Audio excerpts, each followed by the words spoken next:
Hello and blessings, beautiful people. I'm super happy to introduce to you today my dear friend, Danielle Amos, who is a mindset mentor, a healer, a teacher, a beautiful being that I had the privilege to be with and spend time with and enjoy each other company and wisdom and vision.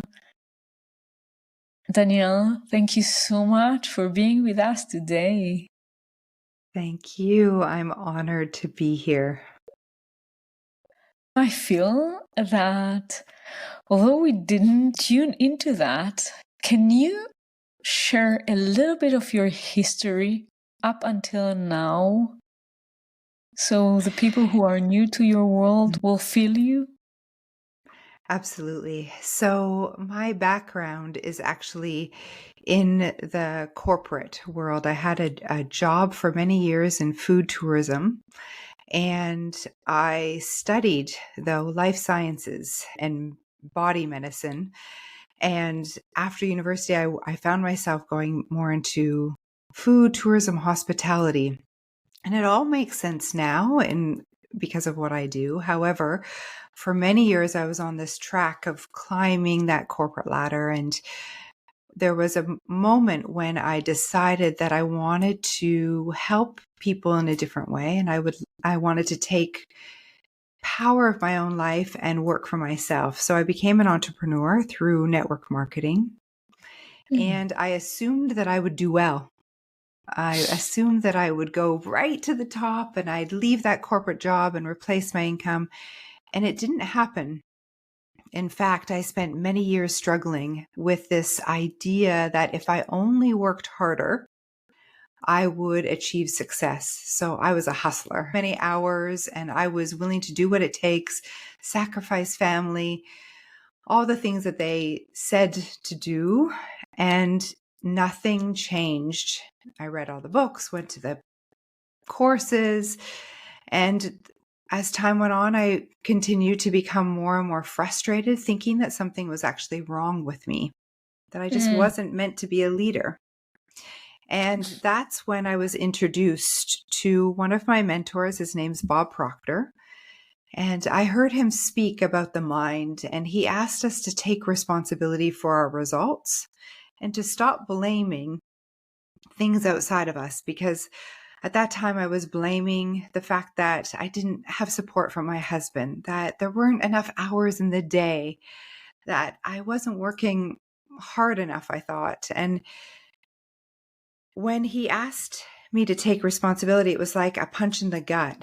And yet I knew it was true. And I believe that the truth resonates with who we really are. And in that moment, I opened up to learn what that taking responsibility meant. And I learned how the mind works and how I am a powerful creator and I can co-create with Source, God, the universe, and create this reality that I love. And I jumped into his work, and within 6 months, I tripled my income. I was winning awards with my company. It all just became so easy. Success became really easy. I became in alignment to that goal. And I knew that I needed to help other women who were feeling like I was feeling before that work, which was frustrated, stuck, hardworking, and that there was an easier way. So that was 2015. 2015, I said yes. And I, from there, became a coach. And now I teach this material. No, super interesting. What was the thing that you feel that you have shifted within you? What was the most important thing? Of course, I would say the most important thing is the understanding that it is not outside. Outside Yes. does not really exist. It's all within.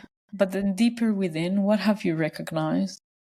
I just got shivers as you were saying that. And I had no idea that there was, the power was within me. That was huge. And here's the thing, I wasn't new to this material necessarily. Like when I was in my 20s, I was in India studying with the Dalai Lama and meditating. So I wasn't new to the idea of the inside world.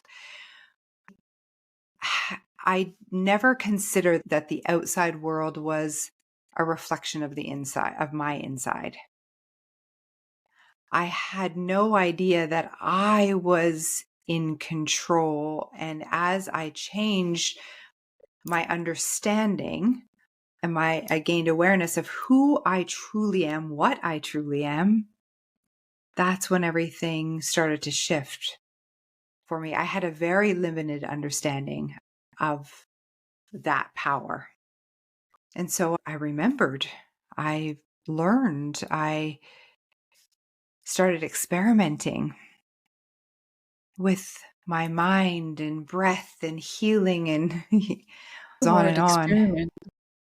I love the Mm-hmm. word experimenting because I feel that in the way most of the people living life, they want to be secure. An experiment is saying, I have no idea what is coming, and I am willing to take the risk of things coming very differently than what I wish or aim. And actually, it could be that they would not even come as I wish. But then I am going through that experiment. Mm. When I was first introduced to this material, my mentor, Bob Proctor, said, the faster you believe what I'm sharing with you, the faster your life will change.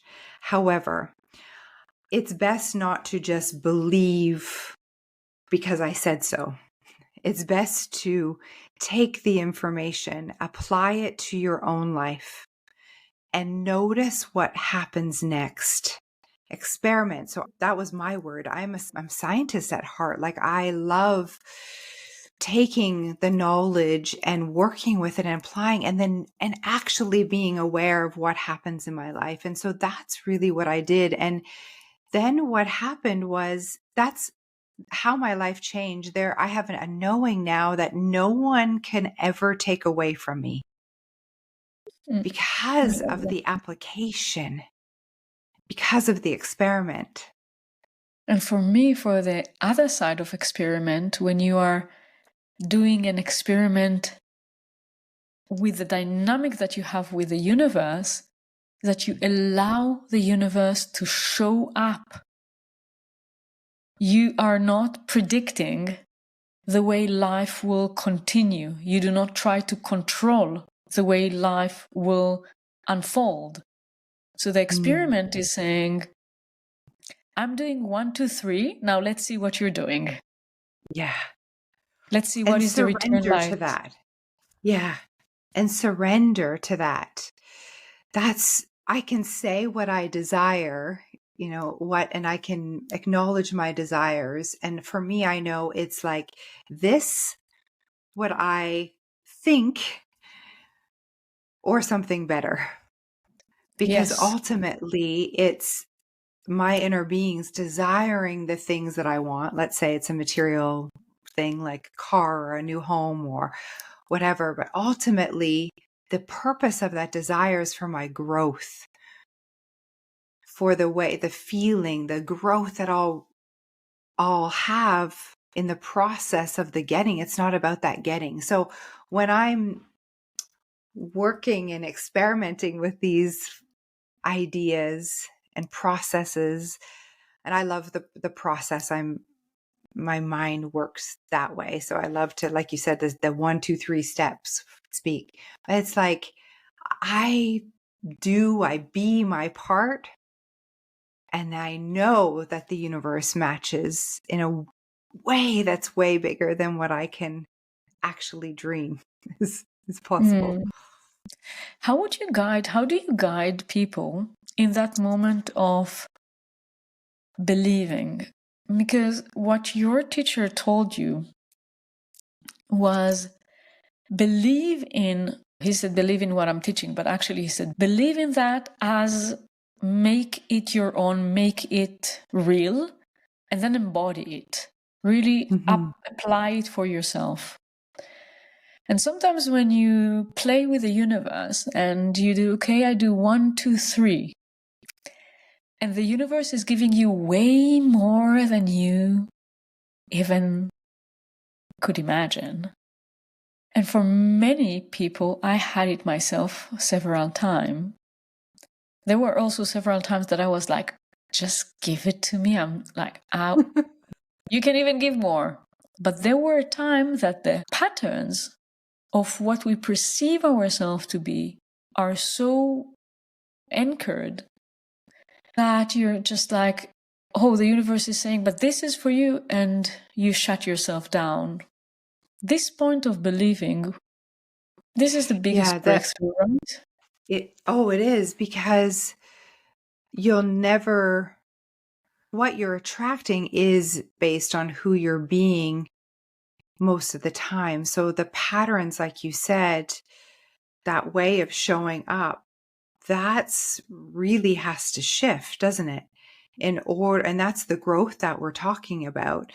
If sometimes I'll have clients and they'll be like, where is it? Like, why isn't it here yet in my physical world? And it's just it's the way that you are habitually seeing yourself, the world, your relationship to the thing that you desire, whether that's more money or more relationships. So that's really the work, is that deep seated, the beliefs that you have in the subconscious mind that show up habitually, because I can consciously say, okay, I desire this and this is who I have to be. And I can be this person in the morning. I often say I seek a person, they'll be meditating and in gratitude in the morning. And then all day long, they're looking at what's not working, or they're focused on what's not there. And that doesn't work, does it? Because the 5 minutes or the 10 minutes in the morning when you're in gratitude, it's actually who you're being, the energy in which you're taking your action all day long, that matters more than anything. So we can refine that a little bit. Because as a healer, one of the things that I keep on telling my students, and I experience also myself, is if I go for a meditation for 1 hour in the morning, for example, that meditation can change my entire life, can change my entire day. If I go for a healing session, if I come for a coaching session, a mentoring session with you, that 1 hour with you can change, can be the breakthrough, can be the shift for the entire day after. I echo with the fact of how the day would unfold, and if I will keep on sabotaging myself, then we can say, destroy what I've evolved, what I've went through, what I've received, what I've learned, the healing that I've received and went through. But at the same time, if I don't sabotage it, if I honor it and respect it, 1 hour can change the entire life. Absolutely. Because you've embodied that next level, you've experienced the growth, and then it's about staying in that, isn't it? It's like allowing that healing that you've received, or the download, the awareness. Now you get to act from that new level. You get to be from that new level. Yeah. And for me, it's very intentional, isn't it? Tell me. Like, it's important to say, okay, so this healing session that I've had now with Homaya, this did happen. And I walk with this knowing now. I'm embodied with this healed heart, this new way of perceiving the world. And any moment, if I do feel myself going back into a habitual way, or a thought, if it comes up, I have a choice. Do I go? Do I entertain that? Or do I trust in the new way? And it's intentional. Yeah. Where am I anchoring myself? Where am I anchoring myself? Am I anchoring myself with the hard work and everything that needs to be done during the day between one healing session to another healing session? Or do I make the truth the healing session? Do I make the truth the mentoring session? Do I make the meditation my truth my anchor, my source of light, an extension of divine light. And I'm anchoring all my energy there, and from there I live. And it could be that, it could be that I would fail, we can say, to follow, but then I can still, I can still Just remember choose that it. I'm anchored. Yes. Do you know? Yeah. Tell me. And because I say so, because that's my power, because I can choose. Do you remember in our conversation? So for those who are listening, I think it was maybe 2 months ago, we had a conversation. I was a guest in your amazing podcast. And one of the things we were like when we were speaking about timelines and time and so on. And that comes Powerful. again now. This conversation shows up again for me, inside of me, when I'm listening to it. Because we can have different timelines for different time experiences. I had a conversation with a friend of mine. Her child is celebrating 7. My child is soon celebrating 9. And you're like, where did the time just disappear? Well, how could it be 9 years or 7 years in her case? Because that specific timeline is running in a certain rhythm and in a certain cycle, while other timelines are running a little bit slow and different. So it is the same. The timeline of my recurring meditation and inner work can have a certain quality and a certain presence that I create because I said so, as you said, that I create, that I invest, that I charge with my intention and with my presence. And there could be other timelines, and I don't need to make them so important in my life. They are just me running the patterns, like rendering the patterns into new reality, which will match more what I've tuned into, prayed for, healed for, intentionally created in my capsule of creation. Yeah, it's So beautiful. I think, this play. And we started using this word breakthrough.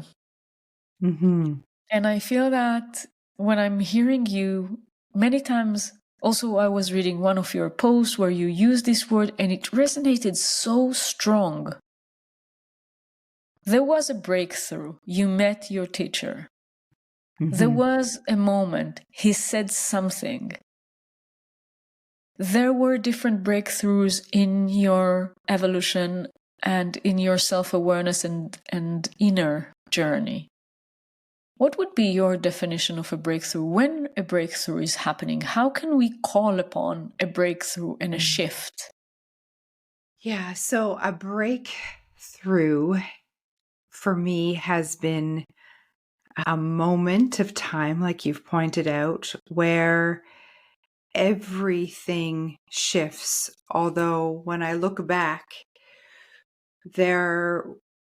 it's like I've been prepping for a breakthrough. There's a lot that happened in my awareness, in my environment, that almost got me ready, I would say, was preparing me for that breakthrough moment. And I don't know if it's something necessarily that we plan, although I believe that I'm always ready for a breakthrough.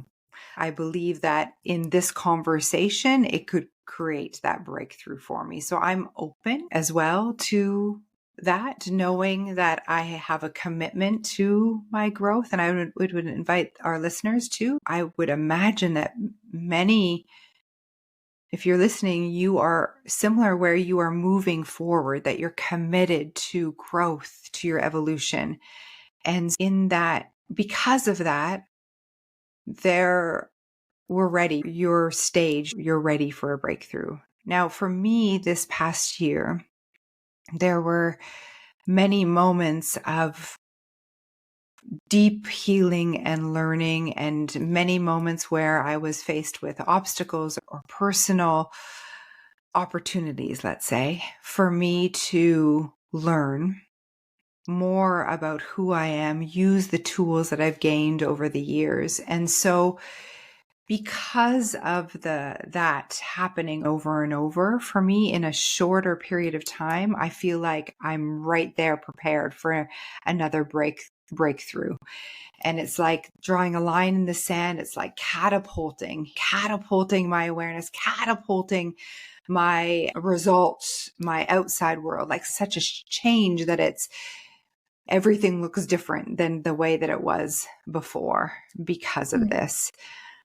I love A I love breakthrough the is way like, that you it feels describe it. big. Yeah. Tell me again.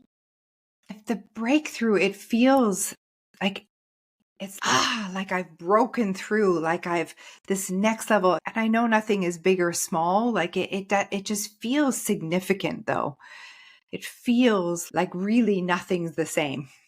Everything is different. Moment. Yeah. What I love in your definition is that when I listen to it, I feel this highlighting that you bring yourself to your breakthrough. You bring yourself with a beautiful combination of surrendering and acting at the same time.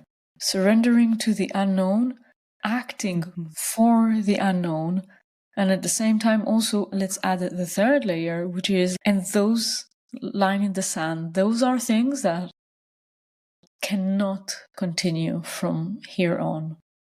It's that decision, the power of a decision. And in your drawing that line in the sand.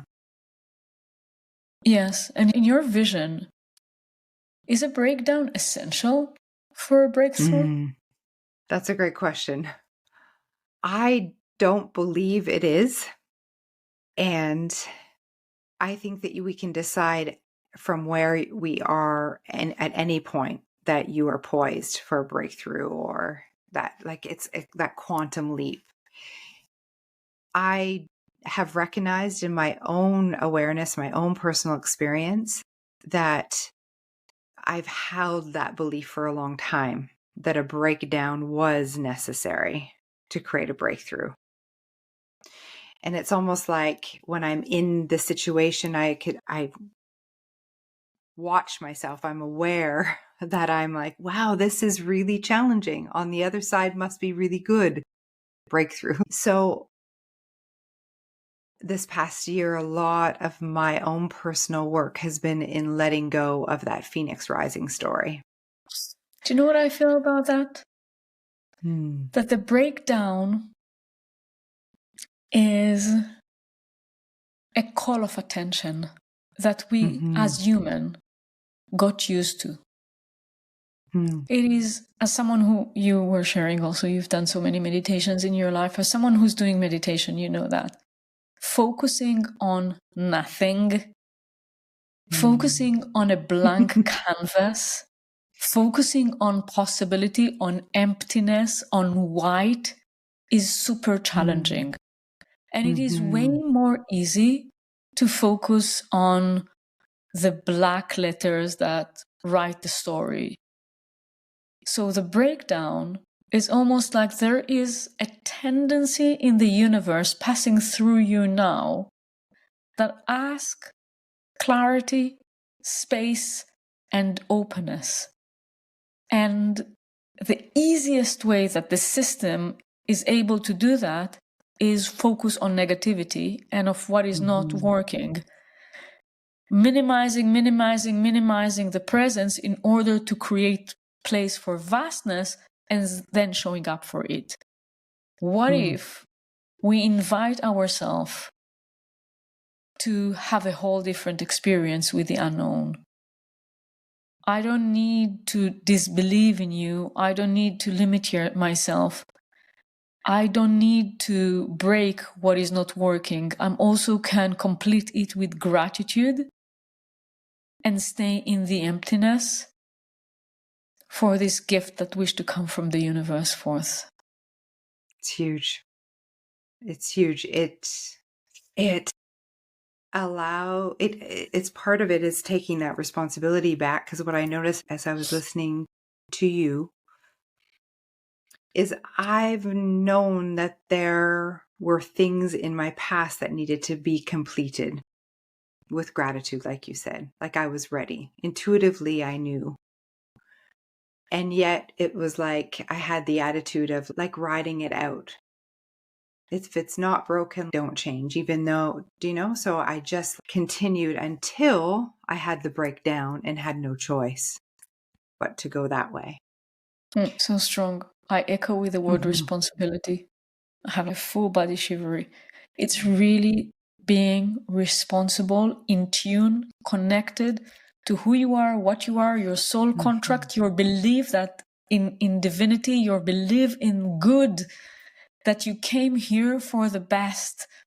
And we know, I believe that each of us knows for ourselves.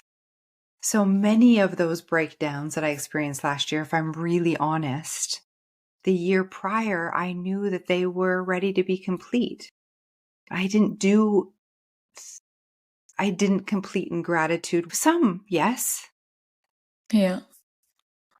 But it's also at the same time an evolution of consciousness that needed to happen. Absolutely. To own this, okay, I overgrew here. I've done enough inner work. I overgrew here. It comes to completion. Yeah. And coming back to this ownership and respect to who we are, that, yeah, there are situations, it doesn't say anything about any people that we love around us, but there are situations where we overgrow, we still love, just the frequency have changed. That has been a learning for me, the idea of unconditional love. We still love, and the relationship or the way things look can still change.